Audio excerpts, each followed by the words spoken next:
बहीण योजनेच्या निधी वाटपाचा कार्यक्रम होतोय। रेशीमबाग मैदानावर दुसऱ्या टप्प्यामधील लाभार्थी महिलांना निधीचं वाटप होणार आहे आणि या कार्यक्रमाला मंत्रिमंडळातील अनेक मंत्री हे उपस्थित असतील। मुख्यमंत्री माझी लाडकी बहीण ही योजना सुरू केल्यापासूनच महिलांमध्ये एक वेगळा आनंद आणि उत्साह आम्हाला पाहायला मिळाला। या महिन्यातल्या ज्या पात्र लाभार्थी होते त्यांच्या पहिला लाभ वितरण राज्यस्तरीय कार्यक्रम आयोजित केला आणि आज नागपूरमध्ये या वचनपूर्तीचा दुसरा सोहळा आयोजित होत आहे, ज्याच्यामध्ये आम्ही त्यांचा लाभ वितरण राज्यस्तरीय कार्यक्रम आपण आयोजित केलेला आहे आणि आपण बघू शकता की मोठ्या संख्येने महिला कार्यक्रमाला उपस्थित आहेत।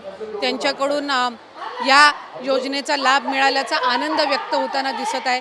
मी अनेक माता भगिनींसोबत संवाद साधला आणि अनेकींनी मला 3000चं जे DBT झालंय त्याच्यातून आपण काय काय केलं आणि बऱ्याच दिवसांपासून काय काय त्यांच्या इच्छा अपूर्ण होत्या आणि तो जो मिळालेला लाभ आहे त्याच्यातनं त्यांनी ते पूर्ण केलं, याचा हे ऐकून आम्हाला नितांत आनंद आहे। वेगळा अनुभव तुम्ही महिलेकडून ऐकला असा, जे 3000 त्याने काहीतरी वेगळा अनुभव घेतला, काहीतरी वेगळं केलं? मला एका महिलेने सांगितलं, मी तिच्यासोबत संवाद साधत असताना, की माझी बऱ्याच दिवसांपासून इच्छा होती की माझी स्वतःची सायकल असावी आणि मला 3000 ज्या वेळेला DBT झाले त्यावेळेला मी पहिली ती सायकल विकत घेतली आणि आता मला बाजारात जाताना किंवा माझ्या एकंदरीत रोजच्या प्रवासामध्ये ती सायकल मला उपयुक्त ठरत आहे। त्यामुळे ऐकून मनाला खूपच आनंद आणि समाधान वाटलं की अशा पद्धतीची त्यांची दैनंदिन गरजसुद्धा आम्ही या योजनेच्या माध्यमातून भागवू शकलो। संक्रांतीनिमित्त लाडक्या बहिणींसाठी 3000 रुपयाची रक्कम होती त्यांच्या खात्यामध्ये टाकण्याचे सरकारने आदेश जाहीर केले होते, परंतु निवडणुकीच्या पार्श्वभूमीवरती